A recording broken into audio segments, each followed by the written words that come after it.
پورے پاکستان میں کہیں نہیں دیکھی جو میں نے جبوتی میں دیکھی، صومالیہ میں دیکھی، کیمرون میں دیکھی، چاڈ میں دیکھی، سوڈان میں دیکھی۔ 24 گھنٹے میں ایک دفعہ بھی کھانا نصیب نہیں۔ ہمارا غریب سے غریب آدمی 24 گھنٹے میں چولہا جلا بیٹھتا ہے، لیکن میرے نبی پر جو غربت آئی، کوئی ہے پوری دنیا میں تو اللہ نے مجھے پھرائی ہے جس کے گھر میں 2 مہینے چولہا نہ جلتا ہو۔ میرے نبی وہ فقیر تھے جن کے گھر میں 2 مہینے چولہا نہیں جلتا تھا۔ ایک رات آپ سوئے ہوئے، کبھی یوں کروڑ بدلے اور کبھی یوں کروڑ بدلے، بار بار حضرت عائشہ کے ساتھ۔ تو تھوڑی دیر کے بعد آپ تھوڑا سا آگے ہوئے اور چارپائی کی جو لکڑی ہوتی جس پر بان بنا ہوتا ہے، اس پہ پیٹ کو یوں فکس کر کے اور نیچے لٹک گئے، دھڑ آدھا نیچے لٹک، فَكَانَ قَابَ قَوْسَيْنِ أَوْ أَدْنَىٰ۔ واہ واہ واہ، کیا مقام ہے، قاب قوسین، اور کیا حالات سے گزر رہے ہیں کہ یوں آدھا دھڑ نیچے لٹک گیا۔ ام عائشہ اٹھ کے بیٹھ گئی، یا رسول اللہ خیریت کیوں؟ آپ اٹھ کے بیٹھے، کہا عائشہ بھوک بہت لگی، بھوک بہت لگی، اس لیے پریشر دیا تاکہ وہ جو بھوک کی طلب ہے نا میدے میں، اس کو پریس کیا، اس لیے پتھر باندھتے تھے کہ وہ پیچھے چلا جائے۔ اب مسجد میں تشریف فرما تھے، ایک صحابی نہ کر کہ یا رسول یہ دیکھیں کپڑا ہٹایا، یہ دیکھیں میں نے پیٹ پہ پتھر باندھا۔ جن کے لیے کائنات بنائی، جنہیں اپنا حبیب کہا، جن کے چہرے کی قسمیں اٹھائیں، والضحیٰ، جن کی زلفوں کی قسمیں اٹھائیں، واللیل اذا سجا، جن کے منہ سے نکلے بول کی قسم اٹھائی، وقیلہ، جن کے کتاب کی قسم اٹھائی، والقرآن المجید، جن کے شہر کی قسم اٹھائی، وہذا البلد الامین۔ اتنی بڑی ہستی، آپ نے کہا ذرا ادھر دیکھو، آپ نے پیٹ سے کپڑا ہٹایا تو آپ نے 2 پتھر باندھے، دیکھو میں نے 2 باندھے۔ کوئی ایسا فقیر ہے دنیا میں دکھاؤ؟ عائشہ بھوک بہت لگی تو اللہ کے تو حضرت عائشہ رونے لگی، کہ یا رسول اللہ پھر آپ اللہ سے مانگتے کیوں؟ کہ عائشہ نہیں مانگوں گا، اسی بھوک میں اللہ سے ملاقات نہیں مانگوں، مجھ سے پہلے میرے جو بھائی آئے انبیاء وہ اسی فقر میں گئے، میں بھی اس فقر میں جاؤں گا۔ اپنے گھر میں یہ دکھ رکھا، اپنی اولاد کے ذبح ہونے کو قبول کیا تاکہ آئندہ آنے والی امت کا غریب طبقہ گلہ نہ کرے، شکوہ نہ کرے، حرام راستوں پہ نہ جائے، غلط راستوں پہ نہ جائے، اور مالدار فخر نہ کرے میں کوئی بڑا آدمی بن گیا ہوں، میری اتنی بڑی فیکٹری بن گئی ہے، میری اتنی بڑی کمائی ہو گئی ہے۔ یہ نہ یہ بڑائی کی چیز ہے نہ وہ چھوٹائی کی چیز ہے۔ جس سے اللہ راضی ہے وہ بڑا ہے، جس سے اللہ ناراض ہے وہ چھوٹا ہے، چاہے غریب ہے چاہے مالدار ہے۔ حضرت عائشہ فرماتی ہیں بیٹا 2 مہینے گزر جاتے تھے ہمارے گھر میں چولہا نہیں جلتا تھا، چولہا نہیں جلتا تھا، 2 ماہ گزر جاتے تھے۔ ایک دفعہ باغ میں تشریف لے گئے، عبداللہ بن عمر آپ کے ساتھ ہیں، صبح کا وقت ہے تو اب کھجوریں گری پڑی، جو ملک نہیں ہوتی نا، کسی کوے نے ٹھونگ ماری، کسی طوطے نے اس کو ایسے ہی وہ اس کو ٹک دیا اپنی اس کے ساتھ چونچ کے ساتھ، تو وہ گر پڑی۔ اب اٹھا کے صاف کر کے کھا رہے تھے اور عبداللہ سے کہہ رہے تھے عبداللہ تو نہیں کھاتا؟ انہوں نے کہا جی مجھے بھوک نہیں ہے۔ آپ نے کہا عبداللہ مجھے بھوک ہے، آج 4تھا دن ہے میں نے کچھ نہیں کھایا، 4تھا دن۔ تمہیں کوئی ہے جس کے ہاں 4 دن فاقہ چلتا ہو؟ آج 4تھا دن ہے میں نے کچھ نہیں کھایا۔ ہمارے دسترخوان پہ کتنا کھانا اٹھا کے کوڑے کے ڈھیر میں جاتا ہے، آج 4 دن گزر چکے ہیں میں نے کچھ نہیں کھایا۔ هذه صبح رابعة ما ذقت شيئا، آج 4تھی صبح میرے اوپر طلوع ہوئی ہے، ایک لقمہ نہیں کھایا۔ آپ مسجد میں بیٹھے تھے، کعب بن عجرہ آئے تو آپ کو دیکھ کر ایسے کہنے لگے یا رسول اللہ مالی اراکا متغیر اللون، یا رسول اللہ آپ کا چاند سا چہرہ چمکتا، آج مرجھایا ہوا کیوں نظر آ رہا ہے؟ تو آپ نے یوں دیکھ اپنے پیٹ پہ یوں انگلی رکھ کر کہا ما دخل جوفی ما يدخل جوف ذاتک منذ ثلاث، کہا آج 3 دن گزر چکے ہیں، پیٹ میں ایک روٹی کا ذرہ داخل نہیں ہوا، ذرہ، لقمہ نہیں، ذرہ، روٹی کا ایک ذرہ پیٹ میں داخل نہیں ہوا۔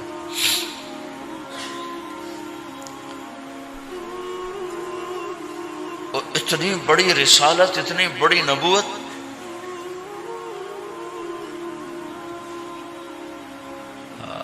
اپنی امت کے غریبوں کی تسلی کے لیے اور اپنی امت کے مالداروں کو سبق دینے کے لیے کہ اللہ رزق دے تو اپنی حیثیت نہ بھولو، اور اللہ نہ دے تو اپنے حبیب کی قربانی نہ بھولو۔ انہوں نے تو جان بوجھ کے یہ کیا، جان بوجھ کے، یہ نہیں کہ آپ کو کوئی تنگی اللہ کی طرف سے، جان بوجھ کے۔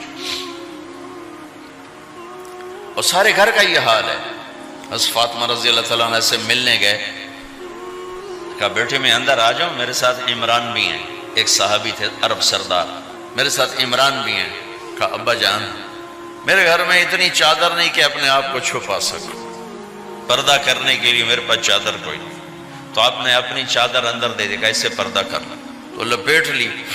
اب اندر آئے تو آپ نے پوچھا میں نے سنا تھا تو بیمار ہے، میں تیرا حال پوچھنے آیا ہوں۔ تو باپ کو دیکھ کے آنسو نکل آئے کہ یا رسول اللہ بیماری بھی ہے اور بھوک بھی ہے، دونوں ہی ہیں، صرف بیماری نہیں بھوک بھی ہے۔ بڑے بڑے مصیبتوں سے لڑ جانے والے ماتھے پہ کبھی بل نہ آیا۔ بیٹی کے آنسوں نے پگھلا بھی دیا اور رلا بھی دیا، آپ بھی رو پڑے، آپ بھی رو پڑے۔ پھر کہا میری بیٹی نہ رو، والذی بعث اباک بالحق ما ذقت من 3 ایام طواقا، آج 3 دن ہے میں نے ایک لقمہ نہیں کھایا، میں تیرے ساتھ۔ اور میری بیٹی میں تمہیں بتاؤں، میرے رب نے مجھے کہا تھا میرے حبیب اگر آپ چاہیں تو احد پہاڑ سونا بنا دو، 10 میل لمبا چوڑا ہے احد پہاڑ، 10 میل، میں احد پہاڑ سونا بنا دوں آپ کی خدمت میں پیش کروں؟ تو میں نے کہا نہیں یا اللہ مجھے نہیں چاہیے، میں ایک دن بھوکا رہوں گا، ایک دن کھانا کھاؤں گا۔ پھر فرمایا بیٹی کیا تجھے یہ عزت کافی نہیں ہے کہ اللہ نے تجھے جنت کی عورتوں کا سردار بنا دیا؟ یہ سرداری سونے چاندی میں تل کے نہیں ملی، ہوئے ہوئے ہوئے قربان جاؤ۔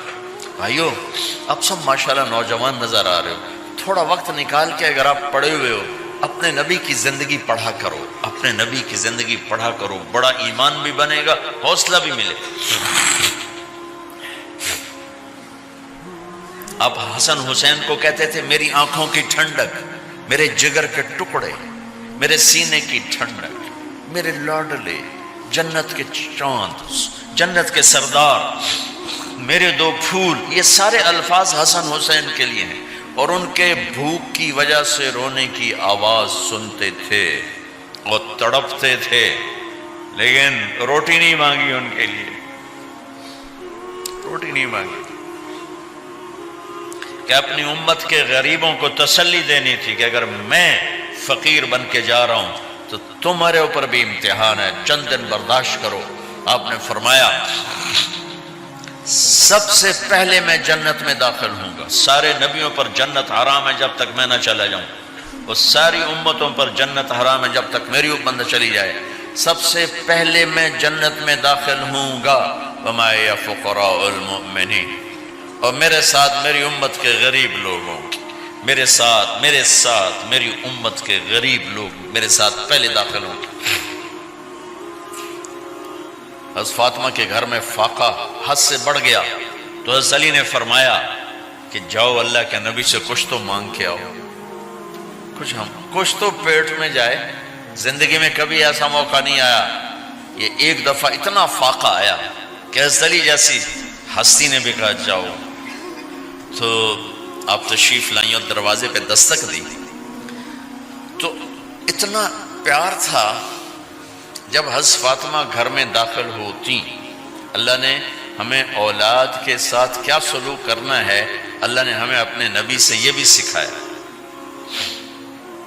از فاطمہ جب بھی گھر میں آتی، اور ساتھ ہی تو گھر تھا، دیوار سے دیوار ملی تھی، روز کا آنا جانا تھا، تو میرے نبی بیٹھے نہیں رہتے تھے، آؤ فاطمہ کیا حال ہے، کھڑے ہو جاتے اور تیزی سے آگے بڑھتے، دروازے پر ہی حضرت فاطمہ کا ہاتھ پکڑ لیتے، ہاتھ کا بوسہ لیتے، بوسہ لے کر ہاتھ پکڑے پکڑے بیٹی کو چارپائی پہ پہلے بٹھاتے، اس کے بعد خود بیٹھتے تھے۔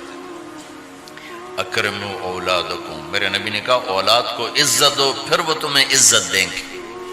ہمارے ماحول میں اکثر ماں باپ نے اولاد پہ ڈنڈا ہی اٹھایا ہوتا ہے، پھر ان میں بغاوت پیدا ہو جاتی، پھر کہتے ہیں اولاد نافرمان ہے۔ آپ نے دستک دی تو کہنے لگے یہ تو فاطمہ کی دستک ہے، خیر تو ہے، پہلے تو کبھی اس وقت میں آئی نہیں۔ تو آپ نے ام ایمن سے کہا دروازہ کھولو۔ ام ایمن نے دروازہ کھولا تو آپ نے استقبال کیا، بٹھایا، پوچھا بیٹی کیا ہوا، اس وقت میں کیسے آئیں؟ کہ یا رسول اللہ بہت فقر ہے، بہت بھوک ہے، آپ کے پاس سنا کچھ مال آیا ہے، کچھ ہمیں بھی دے دیا جائے۔ اتنی صابر بیٹی زندگی میں ایک دفعہ بھوک کی شکایت لے کر آئیں، اور آگے باپ نے پھر پیپر لے لیا، پھر امتحان میں ڈال دیا۔ آپ نے کہا بیٹی میرے پاس 5 بکریاں کھڑی ہیں، دے دوں یا 5 دعائیں سکھا دوں؟ یہ بھی کوئی کتنا سخت موقع تھا، کتنا سخت موقع ہے کہ صبر کا پہاڑ بیٹی اتنی مجبور ہو کر آتی ہیں کہ یا رسول اللہ برا حال۔ تو میرے نبی کہتے بیٹی یہ بکریاں بھی لے جا، دعائیں بھی لے جا، دونوں جمع کر دیتے، یا دعائیں بعد میں سکھا دیتے، بکریاں دیتے، ایک تو دے دیتے، پر امت کے غریبوں کو تسلی دینی تھی، چونکہ امت میں اکثر طبقہ غریب ہوگا۔ تو آپ نے کہا بیٹی 5 بکریاں دوں یا 5 دعائیں دوں؟ تو وہ سمجھ گئی اپنے باپ کے مزاج کو کہ ابا جان امتحان لے رہے ہیں، تو کہا ابا جان بکریاں چھوڑ دیں، مجھے دعائیں سکھا دیں، مجھے بکریاں نہیں چاہیے۔ بھوکے کی رات بھی گزر جاتی ہے اور بھوکے کا دن بھی ڈوب جاتا ہے۔ تو آپ کا چہرہ ایسے کھل گیا کہ میری بیٹی پاس ہو گئی۔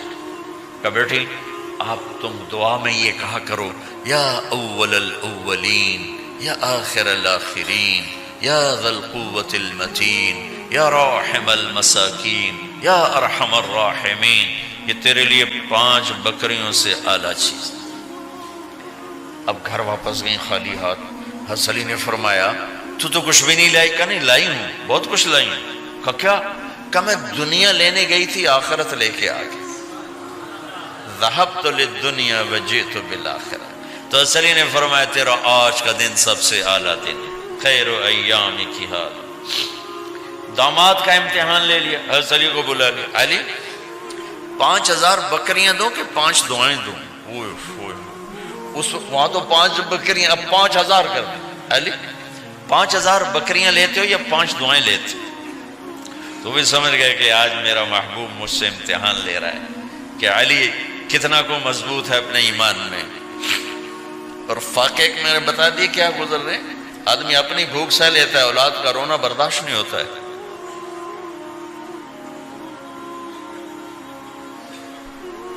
علی 5 دعائیں دوں کہ 5000 بکریاں؟ حضرت علی نے عرض کی یا رسول اللہ دعائیں سکھا دیں، بکریاں نہیں چاہیے۔ میرا نبی کا چہرہ کھل گیا کہ میرا داماد بھی پاس ہو گیا۔ علی تو یہ دعا مانگا کر روزانہ، اللہم اغفر لی ذنبی ووسع لی خلقی وبارک لی فی رزقی وقنعنی بما رزقتنی ولا تذهب قلبی الی شیء صرفته عنی۔ یہ 5 دعائیں تو مانگا کر، 5000 بکریوں سے زیادہ ہے۔ اللہم اغفر لی ذنبی، اللہ میرا گناہ معاف کر، وسع لی خلقی، میرے اخلاق عالی شان کر، بارک لی فی رزقی، میرے رزق میں برکت دے، قنعنی بما رزقتنی، مجھے لالچ سے نکال دے، مجھے لالچی نہ بنا، مجھے حریص نہ بنا، ولا تذهب قلبی الی شیء صرفته عنی، جو تو نے مجھے دیا نہیں اس کی میرے اندر سے طلب بھی ختم کر دے، مجھے اس کا طلبگار بھی نہ بنا۔ کہ یہ 5000 بکریوں سے زیادہ ہے۔ میں نے تھوڑا سا اپنے نبی کے گھر کا نقشہ آپ کو بتایا ہے کہ یہ چند دن صبر کی دنیا ہے، اللہ راضی ہو گیا تو موت سب سے خوبصورت پیغام